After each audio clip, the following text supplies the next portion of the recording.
Talaga? Lalaki ang anak ko? Totoo ba talaga? Hindi mapigilan ni Maricar ang kanyang excitement. Kay tagal nilang hinintay ni Henry ang pagkakataon na yon. 3 na ang anak nilang babae. Simula pa lang, inaasam na talaga nila na magkaroon ng anak na lalaki. Ilang beses na silang sumubok, kaya masaya siyang malaman ang balitang yon nang magpa-check up siya. "Oh, kumusta ang check up mo? Bakit tuwang-tuwa ka?" Tanong sa kanya ng asawa niya pagka-uwi. Napangiti siya ng sobra. "Lalaki ang anak natin, Henry."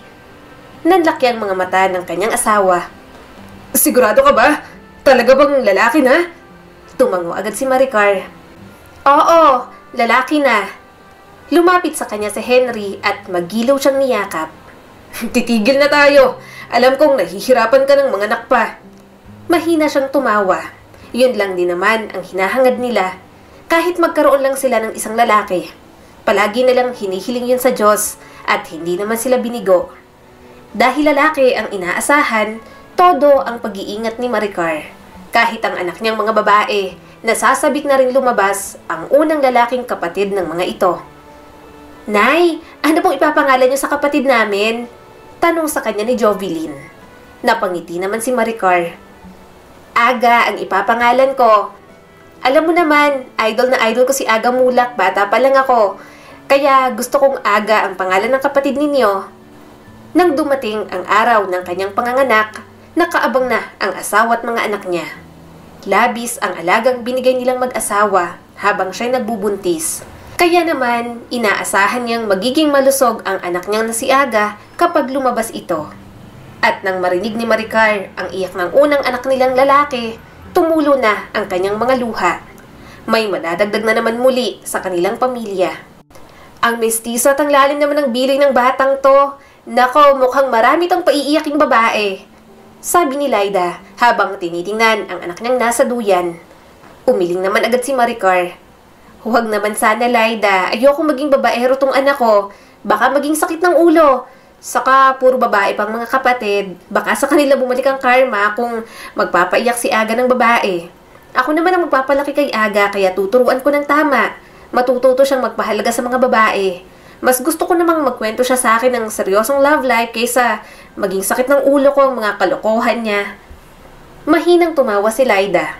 "Oh, basta sabihin niya, Aga, ako ang ninang. Ako nang bahala sa damit nitong si Aga." Mas lalo siyang napangiti. "Salamat." Bahagya niyang inugoy ang duyan. Bata pa si Aga pero kung ano-ano nang iniisip nila pagtanda ng kanyang anak. Mahina na lang siyang tumawa. Basta para kay Maricar, kahit ano pang maging ugaling ni Aga, nandoon lang siya para gumabay at sumuporta. Nang dumating ang unang birthday nito, talagang pinaghandaan nilang mag-asawa. Hindi naman sila sobrang yaman, may maliit na babuyan lang sila ng kaniyang asawa at kapag nakakabenta, saka sila nagkakaroon ng malaking pera. Si Maricar naman, nagtitinda ng tsampurado at sopa sa school ng mga bata sa barangay nila. Sa kanilang hanap buhay, kaya pa naman nilang buhayin ang 4 na anak. Medyo magastos ang handaan para kay Aga, pero sinisika pa rin nila ni Henry, lalo na at una pang lalaki. "Salamat," sabi sa kanya ng asawa niya. Lumingon si Maricar kay Henry. "Para sa naman?" "Alam kong hanggang 3 lang ang gusto mong anak natin, pero mapilit ako kasi wala pang ang lalaki." Nangingiting saad nito. Tiningnan niya sa kanyang tabi si Aga. "Okay lang, kaya pa naman ang katawan ko. Saka masaya akong dumating sa buhay natin si Aga." Bahagya niyang hinaplos ang buhok ng bata. Masaya siyang iniintindi rin ni Henry ang kalusugan niya. Alam niya rin naman kasi na kapag tumanda na siya, mahihirapan siya dahil sa mga nangyaring panganganak. Pero kung buhay naman ng kanyang mga anak ang kapalit, para kay Maricar, hindi doon hihigit ang anumang sakit. Isang masayang pamilya ang hangad niya. Basta matustusan lang nila ni Henry ang pangangailangan ng mga ito, sapat na kay Maricar yon. Pero lahat ng pangarap niya, masisira dahil sa isang trahedya. "Inay, umaambon na po," sabi sa kanya ni Bernadette.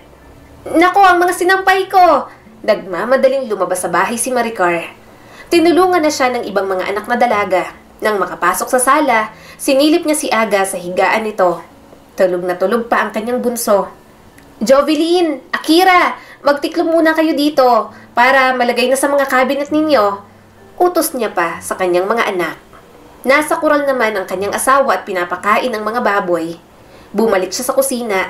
Kailangan niya pang hugasan ang mga kaldero na ginamit niya sa pagtitinda kanina. Maya-maya, bigla na rin bumuhos ang malakas na ulan. Napatingala si Maricar sa kisame. Mukhang may bagyo yata. Akira, magsahod ka ng palangganita sa kwarto namin ng tatay mo. May tumutulo sa kisame ron. Nang sumulyap siya sa labas, isang malakas na kulog ang umalingaw-ngaw. Napatili naman siya sa sobrang gulat.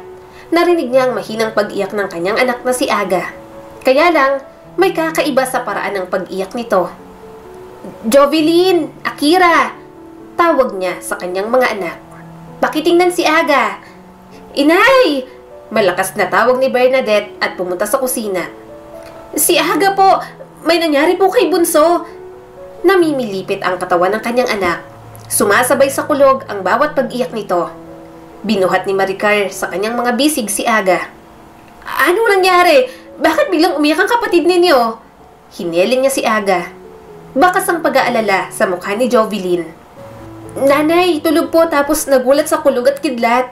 Bigla po siyang nanigas kanina at ngayon iyak na lang siya ng iyak. Napatili ang kanyang mga anak sa malakas na kidlat. Tumama yun sa puno sa labas ng bahay nila. Bigla namang pumasok si Henry at isinarado ang mga bintana. Ayos lang ba kayo? Ang lakas ng bagyo. Muntik na tayo sa kidlat. Mabuti at walang tao sa labas. Hindi naman natamaan ang kuryente natin. Sabi pa ng kanyang asawa at nag-check sa fuse. Sa sandaling yon, biglang tumigil ang pag-iyak ni Aga. Natigilan si Maricar. Bigla na lang nangisay ang kanyang anak. Henry! Henry, Diyos ko! Si Aga! Malakas niyang sigaw habang pinipilit na hawakan ng mabuti si Aga. Lumapit agad si Henry at kinuha ang bata. Aga! Aga! Napatakip si Maricar sa kanyang bibig. Sobrang kaba ang dumadaloy sa kanyang dibdib. Hindi niya kayang makita nang ganoon si Aga. Anong nangyari? Natatakot na tanong ni Henry. Bakas ang pagkataranta sa mukha nito habang hawak si Aga. Pero pinipilit na kumalma. Bigla na lang tumakbo si Jovelyn sa kapatid nito at ipinasubo ang kutsara. Siya ang nagpatuloy nun. Nangingisay ang kanyang anak, kaya baka makagat pa nito ang dila. Kailangan na natin siyang dalhin sa ospital, mariing sabi niya. Jovelyn, tumakbo ka na papuntang kanto. Bilisan mo! Tumawag ka ng tricycle. Opo! Kahit umuulan ng malakas, lumabas pa rin si Jovelyn. Nababalot ng takot ang puso ni Maricar, pero nagawa niya pa rin kumilos. Tumigil na sa pangingisay ang kanyang anak, subalit sobrang putla na nito. Binalot niya ng tuwalya ang katawan ni Aga. Kinuha niya na rin ang malaking payong. Maingat na binuhat ni Henry ang kanilang anak, habang si Maricar hinawakan ng payong para sa mga ito. Basang-basa na siya pero wala siyang pakialam. Kailangan nilang madala sa ospital si Aga. Nang gabing yon, hindi alam ni Maricar na yun na pala ang simula ng pagbabago sa buhay ng kanyang anak. Naging maayos ang kalagayan ni Aga. Noong una, hindi nila kinabahala ang unang sinabi ng doktor. Simpleng convulsion lamang. Pero habang tumatagal, napapansin na ni Maricar ang mga kakaibang behavior ng kanyang anak na si Aga. Bakit ganun, Nay? 5 taon na po si Aga pero hirap pa rin siyang magsalita. Nagtatakang tanong sa kanya ni Akira. Napabuntong hininga si Maricar. Hindi ko rin talaga alam, anak. Gusto naming ipatingin ng tatay mo pero sunod-sunod ang problema natin sa pera. Pero siguro naman kapag pumasok si Aga sa school, matututo na siyang makapagsalita ng tuwid at makisalamuha sa ibang bata. Maya-maya bigla niyang narinig ang iyak ni Bernadette. Inay! Si Aga, oh! Anong nangyari? Bakit ka ba umiiyak? Tumayo si Maricar at pumunta sa kwarto ni Bernadette. Nagulat siya nang makitang sinisira ni Aga ang mga libro nito. Pinipigilan nito si Aga pero madiin itong kinagat ang kamay ni Bernadette. Lumapit agad si Maricar at inawat ang kanyang anak. Aga, ano bang ginagawa mo sa kapatid mo? Malakas na lang sumigaw si Aga at patuloy na sinira ang mga libro ni Bernadette. Iyak na ito ng iyak. Kinuha ni Jovelyn si Bernadette at tiningnan ang kagat ni Aga sa kamay nito. Sinubukan namang pakalmahin ni Maricar si Aga. Aga, tama na. Makinig ka sa inay. Dahan-dahan niyang inagaw ang mga libro dito. Bahagya naman itong kumalma. Masama ang tingin nito sa mga gamit. Marahan niya nalang hinaplos ang buhok ni Aga. Binuhat niya ito at dinala sa silid. Sinikap niyang mapatulog na si Aga. Nang makatulog na ito, nanatili siyang nakatitig sa kanyang anak. Hindi niya alam kung ano pa ang dapat isipin. Batid niyang may problema kay Aga pero ayaw niyang isipin pa. Para sa kanya, normal lang na bata ito na mabagal lang ang development. Sinong nangagat doon kay Bernadette? Si Aga na naman ano? Ano ba naman yung batang yan? Aswang? Naiinis na tanong ni Henry. Nairita naman siya sa kanyang asawa. Pwede ba Henry? Huwag mo namang tawagin ganyan ang anak mo. Napailing naman ito. Hindi ko alam kung anong problema. Pakiramdam ko talaga, nakaapekto sa kanya yung pagkagulat sa kidlat at kulog ng bata pa. Kaya lumalaking ganyan. Huminga ng malalim si Maricar. Hindi ko rin alam Henry, pero tingnan muna natin. Bata pa siya. Baka naman may mga ganyan talagang behavior ng bata. Nakikinig naman siya eh. Problema niya lang talaga yung pabago-bago ng mood at mabilis na magalit. Baka matutuwid pa. Baka normal lang na behavior yun, Henry. Kaya sana maging sensitive ka naman sa mga sinasabi mo tungkol kay Aga. Anak pa rin natin siya. Umaasa pa rin si Maricar. Maayos naman para sa kanyang anak niya. Alam niyang simpleng disiplina lang ang kailangan.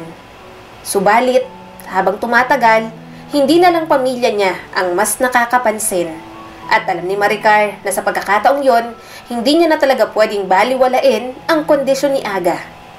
Maricar, malumanay na simula ni Mrs. Santos. Tapos ka na bang magbenta sa kantin? Tumango naman si Maricar. Opo ma'am, nagdala lang po ako ng order ng principal. Bakit po pala?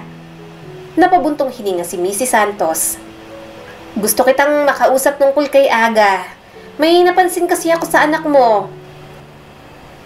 May mga hindi pang karaniwang pag-uugali ka makailan ng bata. Kaya gusto kong malaman kung sa bahay ganoon din ba siya. Ano po bang meron ma'am? Kinakabahan niyang tanong. Alam ni Maricar ang tinutukoy ni Mrs. Santos. Hindi niya na maikakaila iyon at natatakot siyang baka nagdulot ng problema sa ibang bata ang kanyang anak. Sa oras ng paglalaro, madalas na ayaw niya. Parang laging may sariling mundo. Hirap din siya sa pagsasalita. Parang lahat ng sinasabi ko hindi niya pinapakinggan o naiintindihan. Paliwanag ni Mrs. Santos. Kapag sinusubukan ng mga classmate niya na isama siya, minsan nagiging agresibo siya. Para bang takot siyang saktan? Parang banta ang tingin niya sa ibang tao sa halip ng mga kaibigan. Nanikip ang dibdib ni Maricar. Nasaktan siya ng mga sandaling yon. Ang paraan ng pagkuyom ng maliliit na kamao ni Aga na para bang palaging may kaaway. Sa mga pagkakataong ganoon, para bang may mga kaaway ito na hindi nakikita. Hindi siya makatingin ng diretso sa guro. Hindi ko alam ma'am. Akala ko kasi baka kulang sa development lang si Aga. Baka kulang lang sa mga nakakasalamuhang ibang tao. Napapansin na namin yan ng asawa ko dati pa, pero umaasa pa rin ako na normal na ugali lang yun ni Aga. Na baka po magbabago pa. Sa tingin ko, mahalaga na matugunan ninyo ni Mang Henry ang kalagayan ni Aga. Patagal na akong teacher, kaya alam ko na kung papaano kapain ang iba't ibang behavior ng mga bata. At pagdating kay Aga, ngayon lang ako nakahandle ng katulad niya. Patuloy pa ni Mrs. Santos. Nagpatuloy ang guro. Nahihirapan din si Aga sa communication na dapat, hindi naman dahil 5 years old na siya. Marunong naman siyang magsalita, hindi ba? Pero hindi niya alam kung ano ang sasabihin niya. Parang nahihiraman siyang bumuo ng ideya sa utak niya. Hindi siya gaano nagsasalita gaya ng ibang mga bata. Nasubukan niyo na ba ng asawa ninyo na ipacheck siya sa isang psychiatrist para malaman kung ano ang mayroon sa kondisyon niya? Nanginig ang mga kamay ni Maricar nang marinig ang mungkahing iyon mula sa guro. Matagal niya na yung napag-isipan. Naiintindihan niya ang sinabi ng teacher ni Aga. Hindi naman sarado ang utak niya sa bagay na yon. Ngunit ang marinig ang ganoon mula sa ibang tao, parang mas naging totoo. Alam kong nahihirapan siyang makipag-usap. Pag-amin ni Maricar. Ang hirap kasing makita siyang ganito. Parang ang hirap tanggapin ma'am na may problema ang anak kong si Aga. Huminga ng malalim si Mrs. Santos. Naiintindihan ko, mahirap tanggapin, lalo na bilang isang magulang. Pero mas maiging gawin ninyo ni Mang Henry kasi matutulungan din naman si Aga kung habang bata pa lang, malaman na talaga kung ano ang mayroon sa kanya. Dahan-dahang tumango si Maricar. Palagi niyang sinisikap na tulungan at intindihin si Aga. Anak niya ito, kaya matyaga siya. Pero ang araw na yon, nagpapatunay na hindi lang ito kailangan ng kanyang pangunawa bilang isang ina. Natatakot siya kahit iniisip pa lang na dalhin sa isang psychiatrist ang kanyang anak. Maiintindihan kaya ng kanyang anak iyon? Lalong sumikip ang dibdib ni Maricar. Magkahalong takot at pangambang bumalot sa kanya. Pakiramdam niya ay parang nabigo siya kay Aga. Gusto niyang protektahan ito, tulungang mahanap ang lugar sa mundo. Napalunok si Maricar. Salamat po, ma'am. Napunta ang tingin niya kay Aga na mag-isang nakaupo sa isang lamesa. Nasa hangin ang mga daliri nito at parang may binabaybay. Tila napakaliit ni Aga at sobrang rupok. Kung mapatunayan nga nakakaiba ang kanyang anak sa ibang bata, hindi alam ni Maricar kung papaano niya tatanggapin iyon para sa bunso ng kanilang pamilya. Talaga? Sinabi yun ng teacher ni Aga? Tanong sa kanya ni Henry. Marahan siyang tumango. At sa tingin ko, tama siya. Mukhang kailangan na talaga nating ipatingin si Aga sa doktor. Tumango naman si Henry.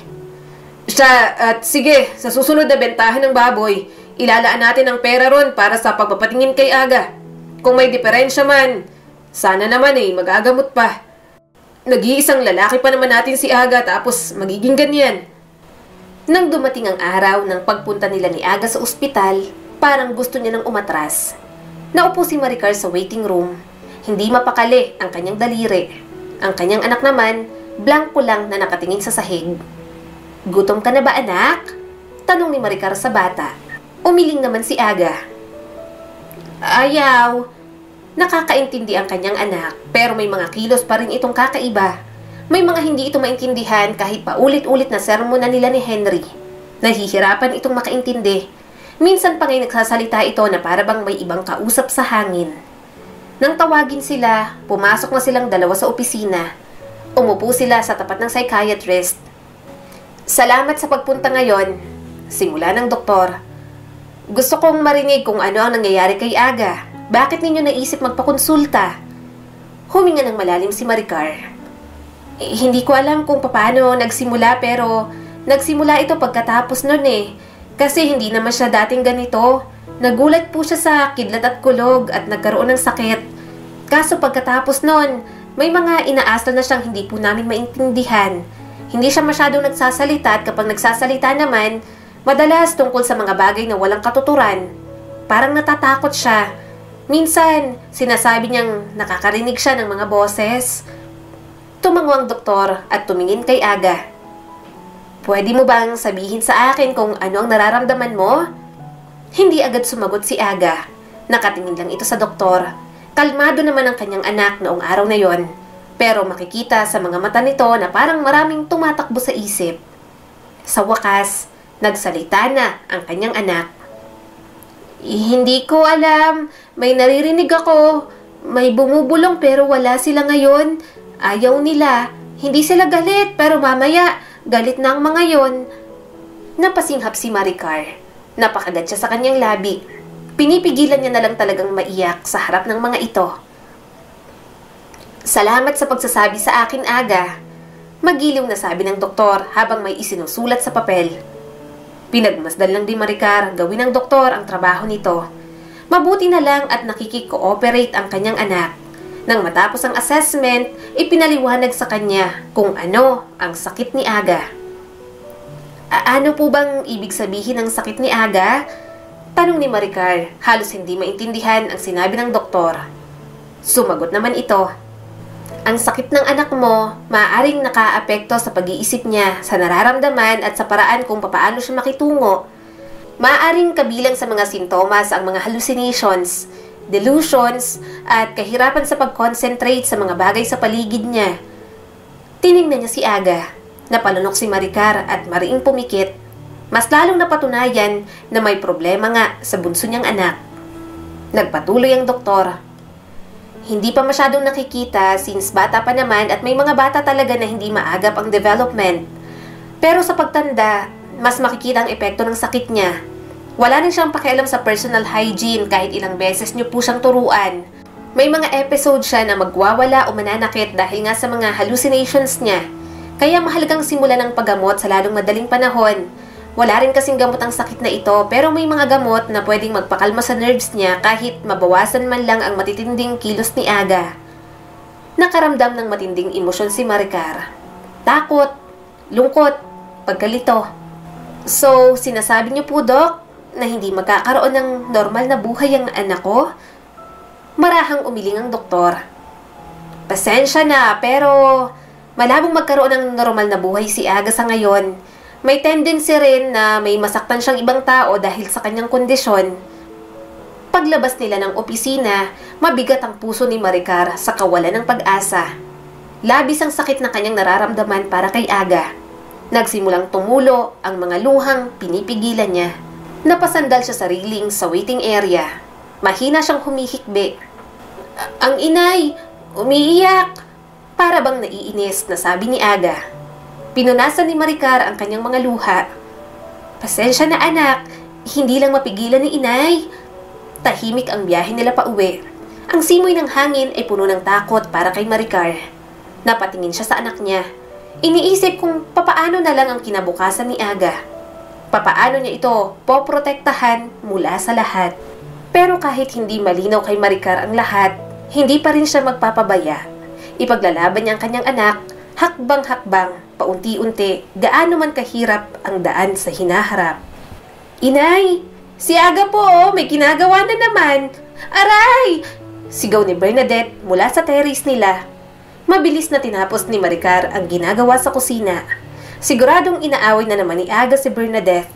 Halos magkalapit lang din kasi ang edad ng dalawa. Bukod doon, pareho nang may trabaho sina Akira at Jovelyn. Bakit? Anong nangyari? Tanong ni Maricar pagkalabas. Tinuro ni Bernadette ang kapatid. Binato na naman po ako ni Aga, Nay. Wala po talagang batong hindi tatama eh. Tumae po siya sa silong, Nay. Nilalahang awang puwet niya. Ayaw magpahugas.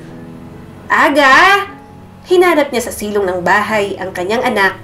Nang makitang dumi ni Aga ron, dinakot niya agad ng walis at dustpan. Hindi na bago sa kanya yon. Palagi naman siyang naglilinis ng dumi ng kanyang anak. Ayaw kasi talaga nitong gumamit ng banyo, kaya kung saan-saan na lang dumudumi. Maya-maya'y nakita niya si Aga. Naglalaro ng lupa malapit sa babuyan ni Henry. Aga, bakit ka nandyan? Hindi ba't sinabi kong pupunta ka sa akin kapag dumudumi ka? Bakit hindi ka pumunta? Tumingin ito sa kanya at nanlalaki ang mga mata. Ang inay naman, inaaway ako. Pilit na pinalambing ni Maricar ang kanyang boses. Hindi, bakit ko naman aawayin ang anak ko? Sige na, halika na, huhugasan na kita. Lumapit siya pero bahagya pa rin itong lumayo. Hindi, pag-agalitan lang ako ni Itay. Huminga siya ng malalim. Anak, hindi, sige na, halika na. Napabuntong hininga si Maricar. Sinusubukan niyang maging kalmado. Sa nakalipas na mga taon, paulit-ulit niya yung ginagawa. Dahil sa sakit ni Aga, nahihirapan itong alagaan ang sariling hygiene. Kaya bilang ina, sinisikap niya na siya ang gumawa noon para kay Aga. Mga dalaga na rin naman kasi ang kanyang mga anak at mabilis pa mainis kay Aga kapag hindi sumusunod. Hoy, Aga, ano na naman yan? Bakit ayaw mo magpahugas kay inay? Ang baho-baho mo! Naiinis na sabi ni Jovelyn na kararating lang mula sa trabaho. Masamang tumingin si Aga sa ate nito. Nandiyan na naman ang bruha. Bruha ka, Jovelyn. Napakapangit mo. Anong bruha? Bakit? Gwapo ka? Hindi ka magpalinis ng puwet mo. Kumuha ng 2x2 si Jovelyn at ihahampasan na kay Aga. Uwe, pumunta ka sa loob. Huhugasan ka ng inay. Pinapahirapan mo pa. Tumakbo naman agad si Aga papunta sa loob. Napabuntong hininga si Maricar. Ayaw niya pa namang pinapalo ang kanilang bunso. May takot si Aga sa atin nitong si Jovelyn. Gigil na gigil kasi nitong pinalo si Aga noon nang sirain ang wallet pati na rin ang mga pera. Kasasahod pa lang naman noon ni Jovelyn. Sa galit ng panganay niyang anak, halos mabali ang kahoy kapapalo nito kay Aga. Simula ng araw na yon, takot na ito kay Jovelyn. Marinig lang ang pangalan ng ate, karipas na agad ang takbo papunta sa bahay. Mabuti na rin naman na may kinatatakutan ang bunso niyang anak. Hindi kasi ito takot sa kanila ni Henry. Yun nga lang, ayaw niya pa rin makitang sinasaktan ng malala si Aga. Nakakapanakit ito ng iba pero dahil lang naman yun sa kondisyon nito. Pakiramdam niya, pang-unawa lang ang kailangan ng binata. Anak, wag mo naman sanang pagbuhatan ulit ng kamay ang kapatid mo. Pakiusap niya kay Jovelyn. Napailing naman ang dalaga. Nay, kung hindi ko po gagawin yun, hindi susunod. Hindi ako naawa sa kanya, mas naaawa ako sa inyo. Matanda na po kayo ni Itay, kaya nga pinipilit na namin si Akira na magtrabaho. Awang-awa na po ako sa inyo. Wala kayong ibang ginawa kundi alagaan at intindihin si Aga. Sandaling hindi nakapagsalita si Maricar. Sino pa bang gagawa? Ako ang nanay ninyo. Responsibilidad kong alagaan kayo. Pero ang sa kapatid mong si Aga, mas doble pang kinakailangan niyang pangunawa. Alam niya naman na matanda na siya. Nahihirapan na si Maricar pero ayaw niyang aminin yon. Sumusuko na sina Henry at ang kanyang mga anak kay Aga, kaya kapag sumuko pa siya, baka wala nang maging kakampi ang bunso niyang anak. Minsan ngay napapaisip siya, papaano na lang kapag nawala na siya sa mundo? Sino kayang mag-aaruga kay Aga? Iyon ang kinakatakot niya, na baka dumating ang araw na pabayaan na lang ito kapag nawala na siya. Hindi niya kakayanin yon. Kahit ganoon ang kalagayan ni Aga, anak niya pa rin ito. Aga, kailangan muna nating linisin yan. Maligo ka na rin, mabaho ka na. Sabi ni Maricar kay Aga. Ang inay, sinungaling. Saad naman ito. Hindi naman ako mabaho. Ikaw ang mabaho. May matanda ka na. Mahina siyang tumawa. May mga pagkakataon talagang malambing sa kanyang anak niya. Huwag lang talagang sumpungin, kaya hanggang kaya nila ni Henry, binibilhan nila ito ng gamot kahit sobrang mahal. Dahil kapag hindi ito nakainom, asahan na ang pagwawala ng binata. Nay! Bilisan mo naman! Reklamo ni Aga sa kanya. Nalulungkot talaga si Maricar. 16 years old na si Aga. Dapat na mas alam na nito ang katawan at ang kalinisan pero dahil sa sakit, kahit simpleng gawain, hindi matutunan. Siya ang naghuhugas kahit binata na ito. Huwag tayong bumili dyan kay Aling Maricar. Masama yung anak niya eh. Binato ng tsinela si Aling Daisy. Narinig ni Maricar ang sinabi ng bata. Natigilan siya. Hindi lang naman silang mag-anak ang nasasaktan ni Aga. Pati ibang tao sa barangay nila, binabato nito ng kung ano-ano.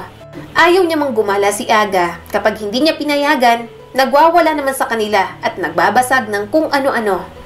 Ligtas naman sa kanilang barangay. Alam din ng mga tao sa kanila ang kondisyon ni Aga. Kaya marami ang nakakaunawa at hindi na pinapatulan. Kaya lang, may mga tao pa rin talagang sarado ang utak at yon ang hindi maiiwasan ni Maricar. Aray! Tiningnan ni Maricar ang namumulang kamay ng mapaso ng sopas. Maricar! Si Aga! Nag-aamok na naman! Sigaw ng kanyang kapitbahay na talagang pumunta pa ng school. Bumaha agad ang gulat at pangamba sa kanya. Ano? Lumapit sa kanya si Ninita na nagtitinda rin sa kantin. Sige, ako nang bahala sa mga paninda mo. Puntahan mo na si Aga. Baka makaperwisyo pa ulit. Dagdag problema na naman sa inyo ni Henry kapag nagkataon. Nagmamadali niyang iniwan ang kanyang paninda. Tumakbo siya palabas ng kantin. Hanggang kaya ni Maricar, iniiwas niya sa gulo si Aga. Tiyak na malilintikan na naman ito kay Henry. Pagdating niya sa harap ng chapel, nakita niyang maraming estudyante ang nakatingin. Halata ang takot sa mga mata nito. Sa gitna ng grupo, naroon si Aga. May hawak na walis tingting at nagwawala. Hinahampas-hampas ng kanyang anak ang dalagang nasa harap nito. Aga! Anak! Sigaw ni Maricar. Ngunit hindi ito tinigilan ni Aga. Ang mga mata nito ay puno ng galit at kalituhan. Pilit niyang inagaw ang walis. Kaya malakas nitong dinagukan ang kanyang likod. Pilit niyang pinakalmang anak. Diyos ko, Aga, wag naman ganito. Wag mong saktan ng inay. Nang makawala ang dalaga, mabilis na itong lumayo. Nagtakbuhan ang mga ito papunta sa school. Napabuntong hininga na lang siya at siya ang pumigil sa pagwawala ni Aga. Anak, ang inay ito, makinig ka sa akin, Aga. Marahan niyang sabi. Tumatawa kayo, Nay. Sinong masama? Ako? Bulalas nito at sunod-sunod na nagmura. Umiling si Maricar. Walang masama sa'yo, anak. Tama na, mag-usap tayo ha. Uuwi ka na. Hindi ka masama. Mabait ang Aga ko. Hindi yan mananakit. Hinampas pa ulit siya ni Aga. Tumatawa ka! Naririnig ko ang tawa mo. Tanggalin ko yung bibig mo. Sa wakas, naagaw niya ang walis. Huwag ganun, Aga. Masama yun. Halika na, uuwi na tayo. Hindi tumatawa ang inay, ha?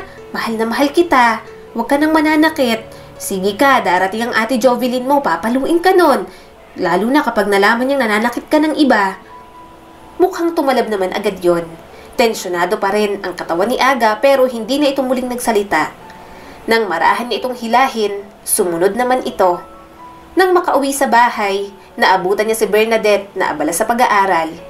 Binili niya rito na painumin agad ng gamot si Aga, pero mukhang hindi nito ginawa. Bernadette! Pinutol ng boses ni Maricar ang katahimikan sa loob ng bahay. Nasaan ang gamot ni Aga?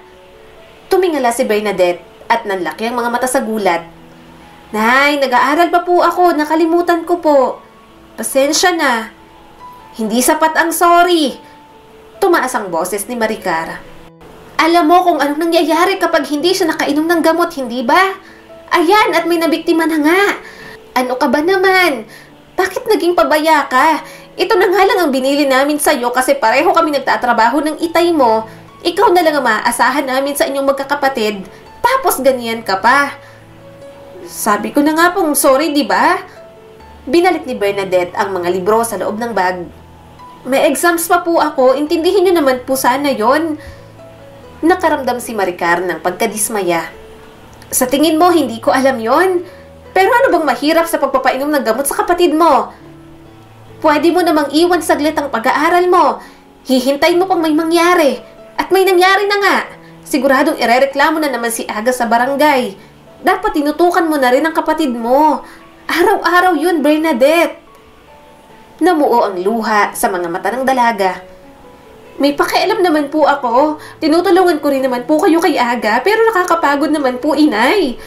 Ang hirap intindihin ng kapatid namin na yan. Kahit sina Ate Jovelyn at Ate Akira naiinis na, hindi lang nagsasabi. At bakit parang si Aga lang ang nakikita mo? Paano naman ako? Paano naman ang pag-aaral ko? Kapag kailangan niya, dapat tugunan agad. Kapag kailangan ko, pwedeng ipagpaliban muna. Ang unfair naman po nun ay... Bumaha ang gulat sa kanya. Hindi siya makapaniwala. May ganoon na pala na hinanakit ang kanyang anak na si Bernadette. Huminga ng malalim si Maricar. Hindi ito tungkol sa'yo. Pantay-pantay ang pagtingin ko sa inyong mga anak ko. Pero ang kapatid mo, mas kailangan niya ng dobleng atensyon. Kailangan nating siguraduhin ligtas at kalmado ang kapatid mo. Kasi ayoko makikita na naman siyang itatali ni Henry dahil sa pagwawala niya. Nahihirapan siya. Tumulo na ang kanyang mga luha. May mga pagkakataon na hindi sila makabili noon ng gamot ni Aga. Mahal din kasi at minsan nauubusan na sila ng perang pambili bago pa dumating ang sahod ng mga anak niya. Ang kinikita niya, para naman sa pang-araw-araw na gastusin. Hindi naman din palaging may bentahan ng baboy si Henry, kaya biglaan lang din ang pera. At may mga pagkakataon na sagana, may mga pagkakataong gipit naman ang kanilang pamilya. Kaya talagang madalas ang pagwawala kapag walang gamot si Aga. Ang solusyon na ginagawa nila, itinataling nila sa kama ang kanilang anak. Ayaw niya man pero wala siyang magawa. Kung hindi nila yung gagawin, mamamalayan na lang nila. Sunog na ang bahay nila at may nasaktan na ito na ibang tao. Bakit, inay? Sa tingin niyo po ba hindi ako nahihirapan? Hindi kami nahihirapan ng mga ate ko kay Aga? Tumaas na rin ang boses ni Bernadette. Laging tungkol kay Aga. Hindi mo tinatanong kung anong nararamdaman ko. Namin, ng mga ate ko, kung anong nararamdaman ko. Parang wala lang po kami sa inyo. Nakaramdam ng guilt si Maricar. Hindi ko sinusubukang pabayaan kayo o hindi isipin. Mahal ko kayong lahat. Ano ka ba naman, Bernadette? Ang akin lang, intindihin pa natin si Aga kasi sa inyong apat, mas kailangan niya ng aruga at pagmamahal. Hindi yun fair, inay. Sinusubukan kong maging isang mabuting mag-aaral para makakuha ng scholarship para matulungan kong pamilya na to. Para hindi ako matulad kay Ate Jovelyn na factory worker lang at kay Ate Akira na nag-asawa na lang. Kasi alam ko, wala naman kayong ilalaan ng pera para sa kolehiyo ko. Lahat ng pera, para lagi sa kapakanan ni Aga. Nanginginig sa pagkadismaya ang boses ni Bernadette.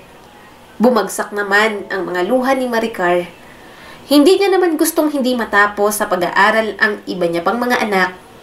Kaya lang, sobrang hirap talaga ng panahon na yon. Nagkaroon pa ng sakit ang mga baboy ni Henry. Sabay-sabay ang problema, kaya kahit pag-aaral ni na Jovelyn at Akira, naapektuhan na. Si Jovelyn, gusto pa nitong mag-aral, pero mas pinili nitong tumulong na lang sa pamilya. Iniisip ng mga ito na matatanda na silang dalawa ni Henry, kaya nag-stick na lang sa pagiging factory worker. Si Akira naman, maagang nag-asawa dahil maaga rin namang nabuntis. Humakbang si Maricar palapit. Pasensya na kung nararamdaman mo yan, pero hinihingi ko lang naman ang tulong mo para sa kapatid mo. Napailing ang kanyang anak. Hindi po ako caregiver ni Aga. Hindi ko pinili ang buhay na to. Ayoko pong alagaan ng katulad niya. Mas lalong nasaktan ang puso ni Maricar. Huwag mo namang pagsalitaan ng ganyan ang kapatid mo. Ano ka ba naman, Bernadette? Pamilya tayo. Bakit hindi mo po ako hayaang maging teenager kahit minsan lang? Bulalas ni Bernadette at nangingilid ang mga luha sa mga mata. Gusto kong mag-aral at magkaroon din ng buhay. Alam niyo po ba, kaunti lang ang kaibigan ko sa school kasi akala nila, pati ako may saltik na. Kasi naman, bakit hindi padalhin sa mental hospital si Aga? Baliw naman talaga. Pinutol ni Maricar ng sampal ang sinasabi ng kanyang anak. Sumusobra ka na! Hindi baliw ang kapatid mo! Naiintindihan mo? Sa lahat ng tao, hindi ko alam na sa'yo pa manggagaling yan. Tuluyan ang bumagsak ang mga luha ni Bernadette. Bigla na lang itong tumakbo palabas ng bahay.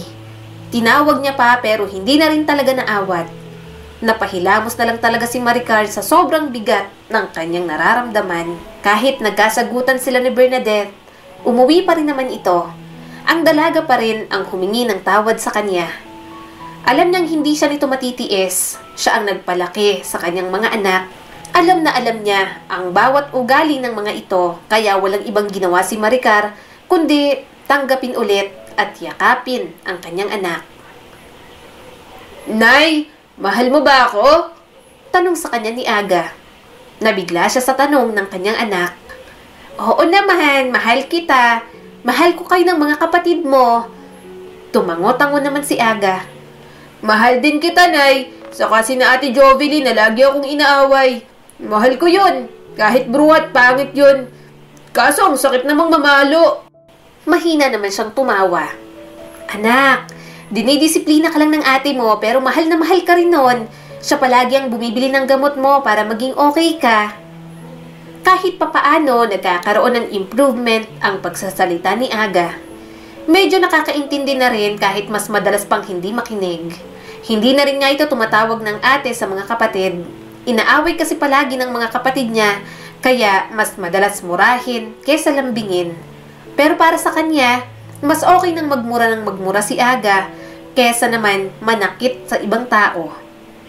Dumarating ang mga ganoong pagkakataon kay Aga, pero bumabalik pa rin talaga ang sakit nito. Wala silang nabiling gamot, wala pang sahod at kaunti lang ang kinita ni Maricar.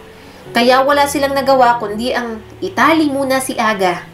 Sigaw naman ito ng sigaw, kaya hinayaan na muna nila. Gayunpaman, sinisikap pa rin ni Maricar na pakainin at alagaan ang kanyang anak. Gumagawa na rin naman ng paraan si Henry para magkaroon ng pera. Kahit ipangutang pa nilang mag-asawa, ayos lang, basta makabili lang sila ng gamot para sa bunsong anak. Aga, nandito ng pagkain mo, papakainin ka na ng inay. Nakangiti pang sabi ni Maricar. Pero nabitiwan niya ang mangkok na hawak nang makitang wala sa kama si Aga. Nakawala ang kanyang anak. Mabilis siyang lumabas ng bahay nila. Henry, si Aga nawawala. Diyos ko, baka may masaktang ibang tao ang anak natin. Sigaw ni Maricar. Napatayo agad si Henry at nabitiwan ang timbang dala. Lintik na! Pagtulungan nating hanapin! Naglakad siya papunta sa mga kapitbahay. Maya-may nakarinig siya ng sigaw mula sa bahay ni Lyda. Nagmamadali siyang pumunta doon. Nanlaki ang kanyang mga mata nang makitang umaagos na pulang likido sa braso ni Lyda. May hawak na itak ang kanyang anak. Mabuti na lang pumasok din si Henry at mabilis na inagaw yon mula kay Aga. "Diyos ko, anak! Anong ginawa mo sa ninang mo?" Gulan pang natanong ni Maricar. Dinuro ni Aga si Lyda. "Demonyo yan! Demonyo!" Lumapit agad siya kay Lyda. Tinulungan niya ito na dalhin sa ospital. Pinigilan naman ni Henry si Aga na magwala pa. Gulong-gulo si Maricar sa mga nangyayari, pero mas inisip niya si Lyda na putlang-putla na. "Ano bang nangyari?" Kinakabahang tanong ni Maricar. Huminga ng malalim si Lyda. "Ang batang yon, basta na lang pumasok sa bahay ko. Kinuha yung itak at pinaglaruan. Sinaway ko kaya ayan, bigla na lang akong tinaga." Mas lalong namroblema si Maricar. Mukhang malalim ang sugat ni Lyda at alam niyang mapapagasto sila ni Henry. Ang isa pa niyang pinoproblema, siguradong kakalat yon sa buong barangay nila. "Ano? Malalim ba? Kumusta raw si Lyda?" Tanong ng asawa niyang si Henry. Tumango si Maricar. "Oo, 5 stitches. Malaki nga ang gastos. Pumayag ang anak ni Lyda na hati sa bayad kaso wala pa naman tayong pera." Huminga ng malalim si Henry. "Sige, ako ang kakausap. Sasabihin ko, hintay na lang ang bentahan ng baboy para may maibayad tayo. Maghihintay naman yan at kamag-anak din naman natin." Mabuti na lang talaga si Lyda na malapit sa kanilang pamilya ang nasaktan ni Aga. Naiintindihan nito ang sitwasyon ng kanilang anak. Gayunpaman, alam niyang hindi lahat ng tao ay maiintindihan yon. "Nasaan nga pala si Aga?" Tanong niya kay Henry. Sumagot naman ang kanyang asawa. "Nasa kwarto, nakatulog na. Nagdala na ng gamot si Jovelyn kaya bahagyan ng kumalma." Nakahinga si Maricar ng maluwag. Yun lang talaga ang hinihintay niya. Gamot lang talaga ang kailangan ni Aga para kumalma ito. Hindi na nila kailangan pang itali ang kanilang anak. Magiging okay na ulit ang binata. Kaya lang nang pinatawag sila sa barangay, alam ni Maricar na mas may malaking problema na kahaharapin silang mag-asawa. "Maricar, Henry, mabutit dumating kayo sa imbitasyon ko." Panimula ng kapitan at seryoso ang tono nito. "Maupo kayo. Salamat sa pagpunta. Kailangan nating pag-usapan ng anak ninyong si Aga." Nagkatinginan sila ni Henry. Bahagyang natulala ang kanyang asawa. Mukhang pareho na sila ng naiisip. Napabuntong hininga si Kapitan Lino. "Nasangkot si Aga sa isang insidente noong nakaraang linggo. Tungkol kay Lyda at marami ang natakot. Kahit yung iba, lalo ng mga estudyante, nagrereklamo na rin ng mga magulang. Yung iba hindi makapasok sa school kapag nakakasalubong si Aga sa labas. Hindi na tumutuloy sa daan dahil sa takot." Napasinghap si Maricar. "Pasensya na po kung ganon. Sisikapin po namin na hindi palabasin muna si Aga. Kung gagala man siya hanggang paikot lang po sa mga kapitbahay natin, hindi na po namin hahayaang lumayo." Napailing si Kapitan Lino. "Ang hirap niyan, Maricar. Lalo na kung marami nang nagrereklamo. Bakit hindi niyo na lang siya dalhin sa institusyon na mas makakatulong sa kanya?" Ano? Tumaas ang boses ni Maricar. "Hindi namin gagawin yan. Maayos si Aga. Hindi niya kailangang dalhin sa ganoong lugar. Napagsasabihan pa naman siya basta may gamot." "Kumalma ka, Maricar." Hinawakan ni Henry ang kanyang mga balikat. "Mabait naman si Aga, Kapitan. Talagang nagagawa niya lang yon dahil may sakit siya. Intindihin niyo na lang po sana." Matagal na sa kanyang sinasabi na dalhin si Aga roon, pero hindi niya kaya. Mahal na mahal niya ang kanyang anak at hindi niya kayang mawalay dito.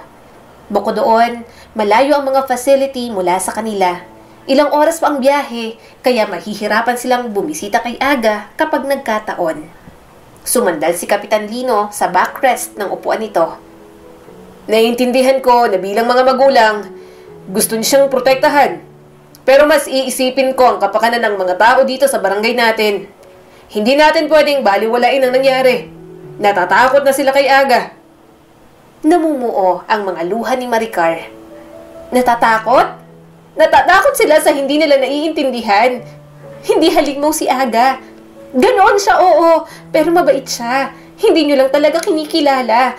Kakaiba lang siya dahil sa sakit niya. Kakaiba man o hindi, nagdudulot siya ng panganib. Giit ng kapitan at matigas ang boses. Kailangan naming isipin ang kaligtasan ng lahat dahil yun ang tungkulin namin. Napatayo bigla si Maricar. Sa tingin mo, ang pagpapaalis sa kanyang solusyon? Sa tingin mo, makakatulong sa kanyang pagpapalayo sa amin? Mas kilala ko ang anak ko kaysa sa inyong lahat. Kaya huwag na huwag ninyong huhusgahan si Aga. Kailangan ng tulong ni Aga, sagot ni Kapitan Lino. Talagang tulong mula sa mga profesional. Hindi ito tungkol sa parusa sa kanya, sa mga nagawa niya rito sa mga tao sa atin. Kahit mapagamot na lang ang anak ninyo. Umiling si Maricar. Ang doktor na ang nagsabi sa kanila, walang gamot ang sakit ni Aga. Pwedeng makontrol ng bahagya, pero hindi mawawala. Kaya nga, hindi nila naisip ni Henry na dalhin si Aga roon.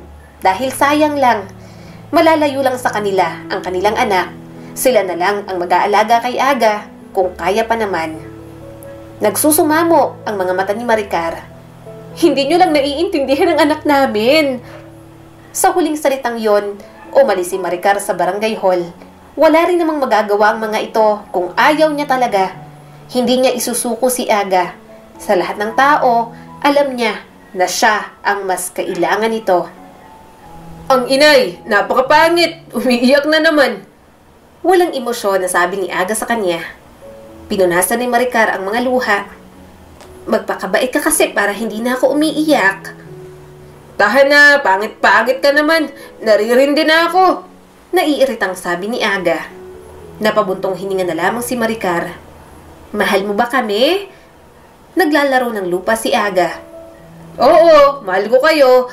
Pero mas mahal kita, Nay. Kahit pangit kang umiyak, mahal kita. Marahan niyang niyakap si Aga. Napapikit siya. Mabait naman ang binata. Hindi lang talaga naiintindihan ng mga tao ang sakit ng kanyang anak. Nang sumapit ang gabi, nag-uusap sila ng masinsinan ni Henry. Tungkol pa rin kay Aga ang kanilang pinag-uusapan. Hindi pa rin ito mapakali sa sinabi ni Kapitan Lino sa kanila. Huwag mong sabihin sa akin na iniisip mo ang mungkahi ni Kapitan tungkol sa anak natin. May hinanakit na tanong niya rito. Iniisip ko, siguro oras na para isaalang-alang natin ang institusyon para kay Aga. May punto rin naman kasi si Kapitan Maricar. Nakakasakit na ng ibang tao ang anak natin. Sabi ni Henry sa kanya. Napabuntong hininga siya. Hindi Henry, hindi solusyon yon. Anak natin siya. Kumunot ang noo nito. Pero, nakita mo yung nangyari kay Laida. Ibang usapan na yon. May dumanak na. Marami na rin natatakot kay Aga. At nadadamay ang iba pa nating mga kamag-anak. Kulang na lang, kamuhian tayo sa barangay na ito. Naninikip ang kanyang dibdib nang magsimulang tumulo ang mga luha sa kanyang mga mata. Hindi niya naman sinasadya yon.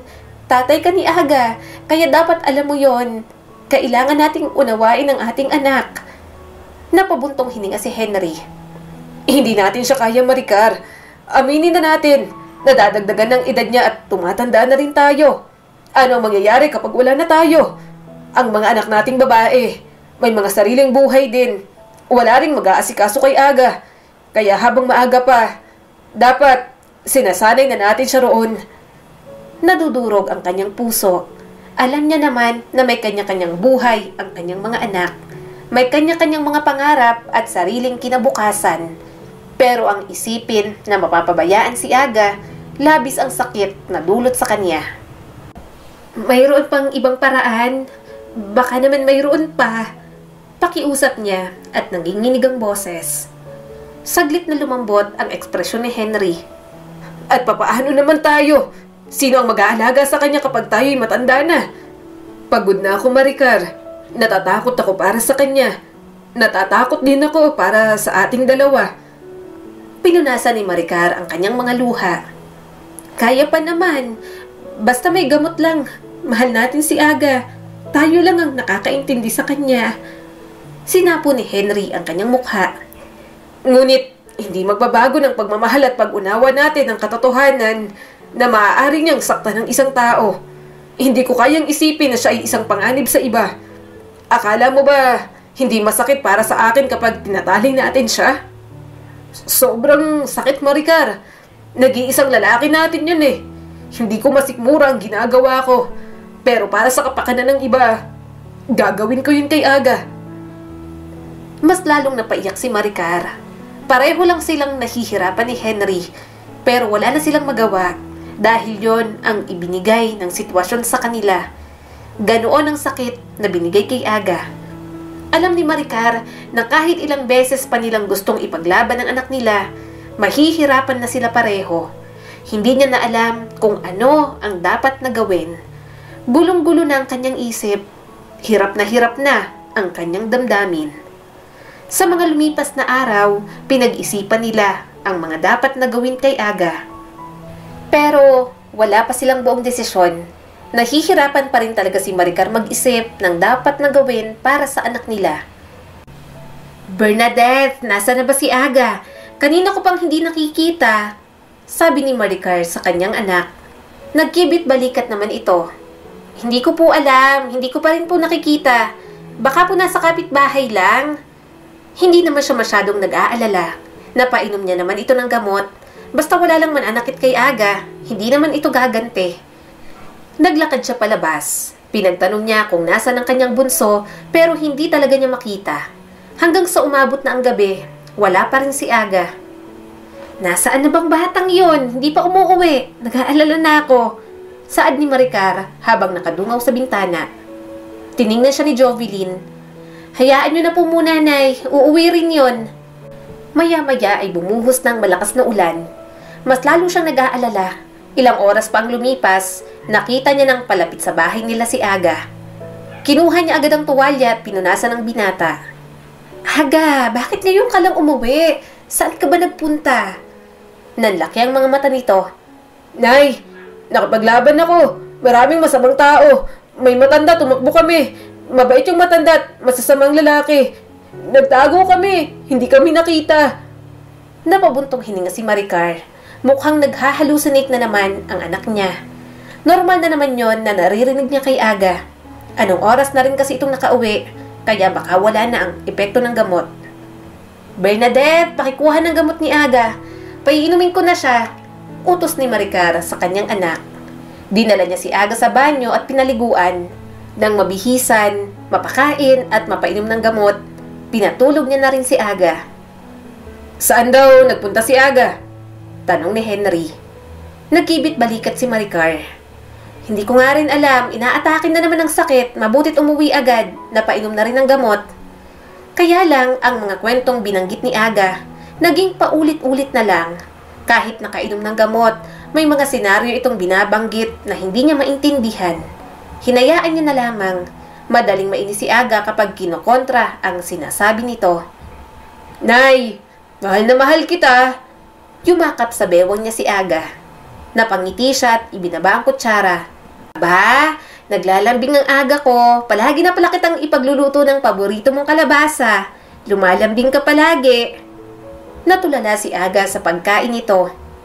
"Ang inay ang pinakagusto ko sa lahat. Pasensya na kung nasaktan ko ang inay. Mahal na mahal ko yan. Hindi ko na gustong naghihirap ang aking inay. Gusto ko laging masayang inay. Nay, mahal ko. Mahal si Aga ng inay." Namuo ang luha sa mga mata ni Maricar. Mas naramdaman niya ang kahulugan ng pagiging ina nang dumating sa buhay niya si Aga. Parang walang sakit ang kanyang anak sa mga binitiwan nitong salita. Napakalambing ni Aga. Damang-dama niya ang bawat salita nito. Kaya hindi niya matanggap kapag sinasabihan na baliw si Aga. Alam niyang sobrang puro ng pagkatao nito na kung bibigyan lang ito ng choice at walang sakit, pipiliin ito na maging mabuting tao.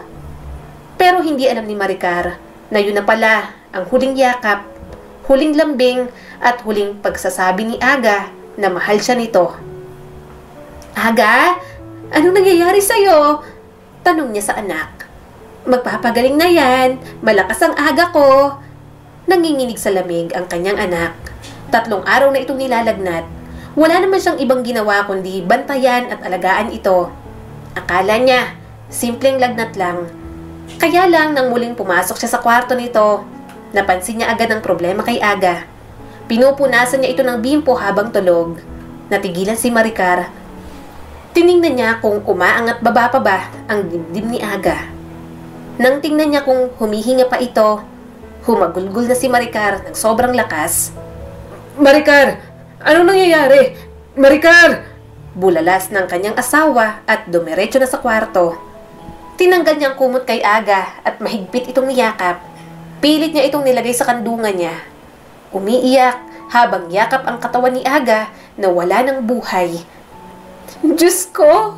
Ang anak ko! Anong nangyari? Bakit binigla mo kami? Henry, si Aga hindi na humihinga.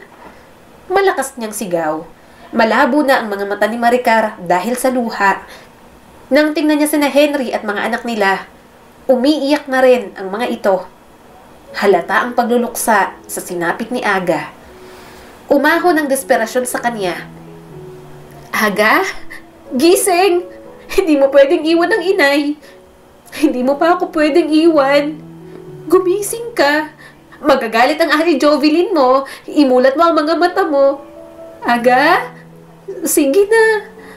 Niyakap siya ni Henry mula sa likuran. Maricar, tama na. Ni wala man lang palatandaan, parang basta na lang mahimbing na natulog ang kanilang anak. Hindi niya matanggap na basta na lang nawala si Aga. Hinaplos niya ang mukha nito. Dadalhin natin sa ospital si Aga. Baka kaya pa. Gigising pang anak natin. Palaban to eh. Humikbi na rin sa balikat niya si Henry. Maricar, tama na. Itigil mo na. Wala ng anak natin. Pakiusap. Hindi na maramdaman ni Maricar ang sariling emosyon. Punong-puno na siya ng pighati at pagluluksa. Simula ng gabing yon, wala nang Aga na inaalagaan at minahal niya simula ng kanyang isilang. Sa burol ni Aga, kahit marami ang nagreklamo rito, marami pa rin ang pumunta. Pero wala siyang kinausap kahit isa. Pakiramdam niya'y natutuwa pa ang mga ito ngayong wala na ang perwisyo sa barangay nila. Subalit isang matandang mayaman ang dumating sa kanilang bahay. Nagbulungan ang mga taong nakikirami sa kanila. Diba yan si Don Romeo? Yung may-ari ng mga lupain at hasyenda sa kabilang bayan? Narinig niyang bulong ng isa. Kilala niya palang pamilya ni Maricar? Dumiretso ito sa kabaong ni Aga. Bakas ang lungkot sa mukha nito. Napasinghap siya nang tumulo ang mga luha ng matanda. Huli na pala ako. Nanginginig ang boses na sabi nito. Hindi mo na ako nahintay, Aga? Hindi na nakapagpigil si Maricar. Sino po kayo? Bakit po kilala niyo ang anak namin? Humarap sa kanya si Don Romeo. Pwede ba tayo mag-usap? Isa akong kaibigan. Kaibigan ko ang anak ninyo. Pumunta sila sa bahay ni Laida. Marami kasing tao sa loob ng kanilang bahay. Nang makaupo na sila, nagpakilala na ang matanda. Ako si Romeo. Naging kaibigan ko ang anak ninyo dahil niligtas niya ako ng minsang manganib ang aking buhay. Malumanay na sabi ni Don Romeo. Napalunok si Maricar. Niligtas? Ano pong ibig niyong sabihin? Nagkwento naman ito. Gabi noon, may nagtatangka sa buhay ko at nakita ko ni Aga. Kahit wala sa tamang pag-iisip ang anak ninyo, nagawa niya akong iligtas sa kapahamakan. Nangako ako sa kanya na bibigyan ko siya ng gantimpala. Kaya pinahanap ko siya. Kaso, nahuli na pala ako ng pagdating. May biglang naalala si Maricar. Biglang ngang nawala isang gabi si Aga at kinabukasan noon, paulit-ulit ang kwento nito tungkol sa iniligtas nitong isang matanda. Hindi lang siya naniniwala dahil akala niya ay parte lang yon ng sakit nito. Bibigyan ko kayo ng lupa at negosyo. Saad ng matanda. Suminghap naman si Henry. Ano po? Naku, malaking bagay po yan. Hindi nyo naman po kami kilala. Hindi po namin kayang tanggapin ang binibigay ninyo. Nagpapasalamat po kami na nakauwi pa rin ang ligtas si Aga noong gabi na yon. Umiling si Don Romeo. Isipin nyo na lang na isang alaala itong iniwan ni Aga sa inyo. Mahilig maglaro ng lupa ang anak ninyo. Kaya yun ang inisip ko na gantimpala para sa kanya. Tumingin sa kanya si Don Romeo. At ikaw, Maricar, palagi kang bukang bibig ng anak mo. mahal na mahal ka ni Aga, na ayaw ka raw niyang palaging nahihirapan. Ayaw ka raw niyang umiiyak palagi. Nagpatuloy si Don Romeo. Kaya gusto kong ibigay sa inyo ang lahat ng kaya ko dahil alam kong pinahahalagahan kayo ni Aga noong nabubuhay pa siya. Napakagaling ng binatang yon. Walang pinipili ang kabutihan pagdating kay Aga. Napangiti si Maricar habang umiiyak.